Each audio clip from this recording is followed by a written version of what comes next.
guys? Welcome back to the channel, and Snowmageddon 2018 rolls on. I have literally not been able to leave my house since Friday. Like you saw the last upload where I got the car stuck. It stayed at my neighbor's house, and it was there until today.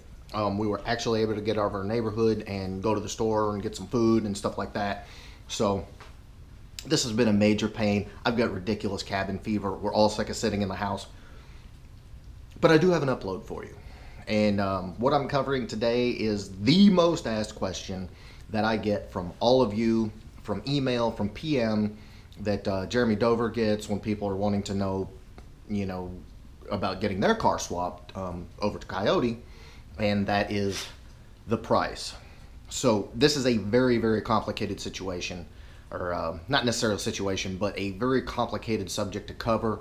But I'm going to try to form it in such a way that you can get an idea. So that's what I'm going to do. Wish me luck. Okay, so essentially that is what everybody wants to know, is how much does it cost? The problem is that is the most loaded question on the planet. The first two questions you have to ask before any of that is, what all do you have as far as your car goes right now? What all do you have? And then the second is, what all do you want? Okay, so let's unpack question number one.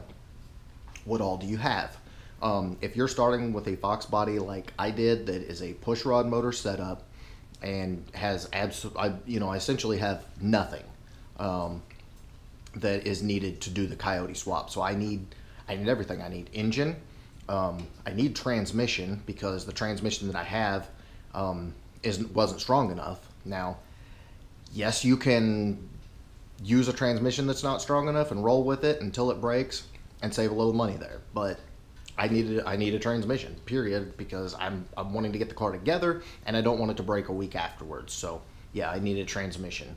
You need the engine, you need headers, you need control pack, you need motor mounts, you need lines, you need fittings, you need fuel pumps, you need fuel pressure regulators, you need motor mounts, you need all of these different things. And that's all just to get everything in the car and working and functioning the way you need to. Now, the second question is, what do you have? Now, if, say, your car is already mod swap, you don't need a K member. You're good on that.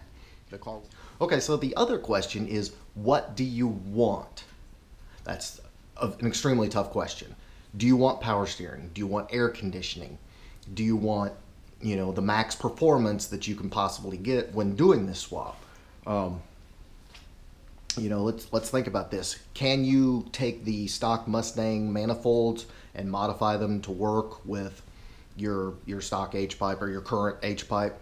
Yeah, that's possible. If you want to take all the time to cut the ends off and make sure you get everything right and lined up, fabricate all that, yeah, you can save money by not buying headers and a mid-pipe.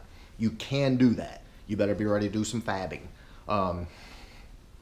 If you want to run manual steering and manual brakes, it's not going to be an extremely fun car to drive. It's going to be very much like a race car. Lots of extra pedal effort on the brakes and lots of extra arm effort when you're steering the car. Some people don't care about that. Some do. So if that's something that you're okay with, then you're going to save a lot of money there. But there again, you're going to need a manual steering kit, manual brake kit. So there is going to be a little cost in there. But again, don't forget, just because you're getting the car running, everything is going to be manual. The other things that people want to know, like your gauges and stuff like that. I bought the Dakota digital gauge cluster. It's freaking phenomenal. It works. Can you run the stock gauges? Yes, you can. And you're going to spend probably a week wiring them. I don't really know how long it takes. I know it's extensive, and you've got to fiddle with a whole lot of wiring, and you've got to make sure you've got sending units that send the proper signal, or that convert the signal from the control pack to your factory gauge cluster. But then again, you have stock gauges that are notoriously inaccurate. So did you save money? Sure. Can the stock gauges be made to work? Sure. Is it necessarily ideal? Not for me.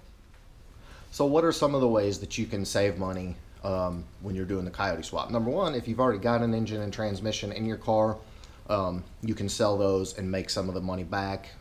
If you've got miscellaneous parts like headers and exhaust, like even your gauge clutch, any stock part that you're going to take off, or even aftermarket part that is not going to work with your coyote setup, is something that you can make some money on.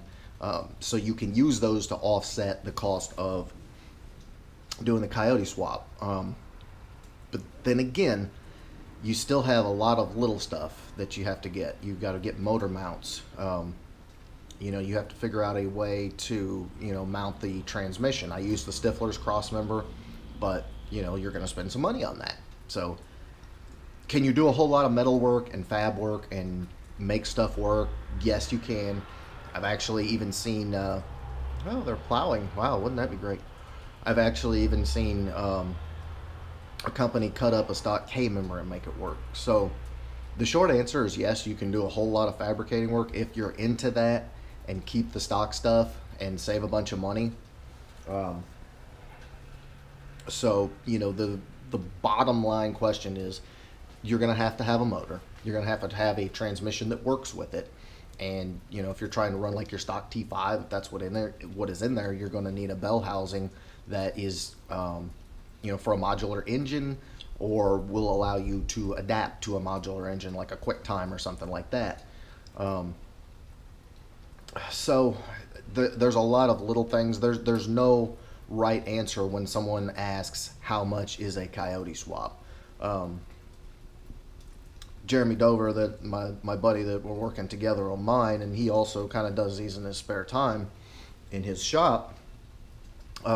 He's got roughly $15,000 in parts list. Now that's going pretty much all the way. That's power steering, that's air conditioning, that's nice long tube headers, that's whole new front suspension with K-member coilover, stuff like that, gauge cluster, and all the little supporting odds and ends that it takes to make this swap happen.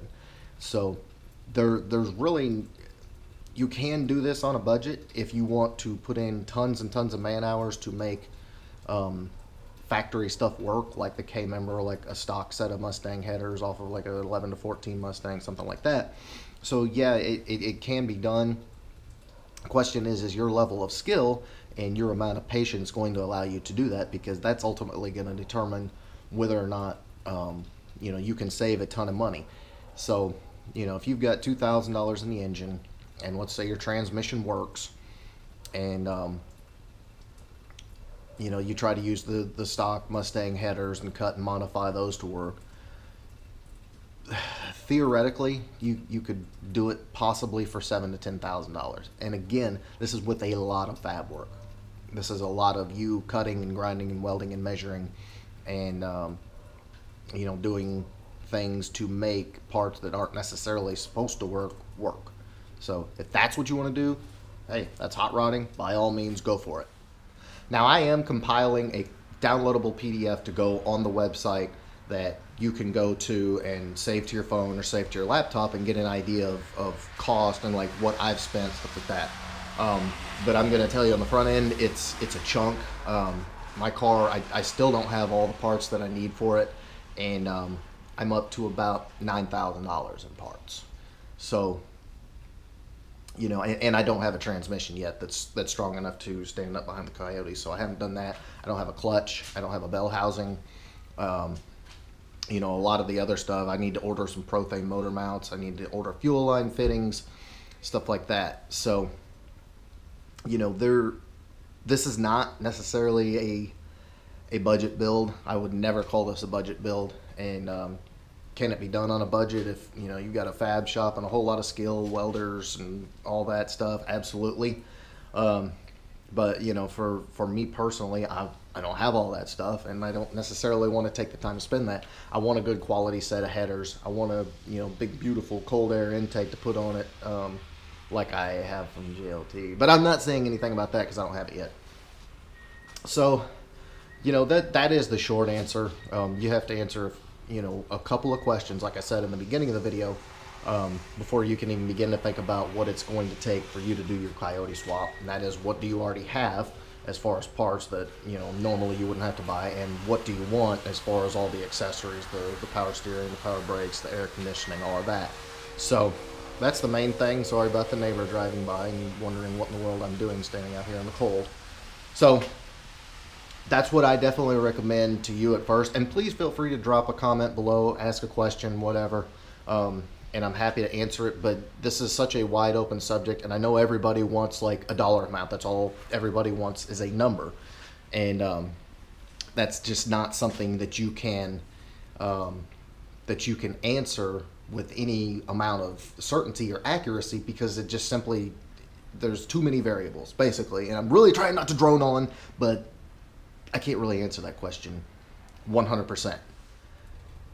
In short, if I was, you know, to say, okay, you know, how much is a coyote swap going to be? I mean, you are looking at a minimum $10,000, and that's without breaking a sweat.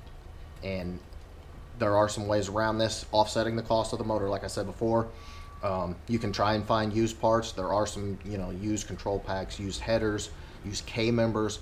I mean, there are some stuff, if you take a lot of time, and I mean a lot of time, and search and find that right deal and stuff like that, you can find some of the parts used. Obviously, the engines are becoming very reasonable. You can get a really nice engine for $2,000, which is not a lot. And you know, and then just, you know, as much of the work as possible. Now, if you're going to take this to a shop, you're not planning on doing the work, I would probably say you're going to spend at least $25,000 without breaking a sweat. Jeremy has calculated he has roughly 80 man hours in doing the swap. So that's a lot. And you figure most shops are going to charge on average about $100 an hour. And some more. You know, it just depends on the shop. You know, the smaller shops might be anywhere from, you know, 60 to 100. But so if you're not doing the work, if you're wanting to pay somebody else to do the work, that's going to more than double it, because labor is going to be ridiculously expensive. So what I want everybody to do is be prepared. If this is something you're considering, just be smart, you know, do the research, watch all the videos, read the articles, talk to other people. There's a couple of good Facebook groups about coyote swaps, and you know, everybody's happy to answer questions, but you have to ask educated questions. You know, you have to say, okay, this is what I want to do, what am I looking cost wise, and you're going to get an intelligent answer that, you know, is probably going to be pretty close. So I hope I kind of answered your question. If you were, you know, if this is something that you're looking into, if this is something that you're really wanting to do, I hope I kind of answered your question. Yes, it's an extremely loaded question. There's no right answer, and if anybody tells you, oh, it's this, then they're lying or they haven't done it. So that's just the reality of it. I'm in the middle of it, and, you know, with Jeremy, you know, this is number 4 that's going on at the shop. So, you know, just take it with a grain of salt. And like I said, if you have any questions, feel free to comment below and ask. I'll be happy to help and answer in any way I can. And I will have the downloadable PDF with all the pricing and part numbers and all that coming, but obviously it's not complete yet because I don't have all the parts yet, and I don't want you to have to continually download those. So that is coming, I promise. This is going to be a fantastic resource for anybody that wants to do a coyote swap. I'll have you covered there for sure. In the meantime, hopefully everything thaws out and I can get on with my life, because I'm really sick of being stuck in my house. It sucks. So I will be back tomorrow with something, I promise. But in the meantime, if you like this upload, please give me a big thumbs up. Make sure you smash that subscribe button. Share it with your buddies. I would definitely appreciate it. I'm really trying to make this, to grow this channel and make it something good. So, and I also take lots of questions, suggestions, criticism, whatever you got. Bring it on. I can take it. All right, guys. I got to get back to work, so I will holler at you tomorrow, and stay cool.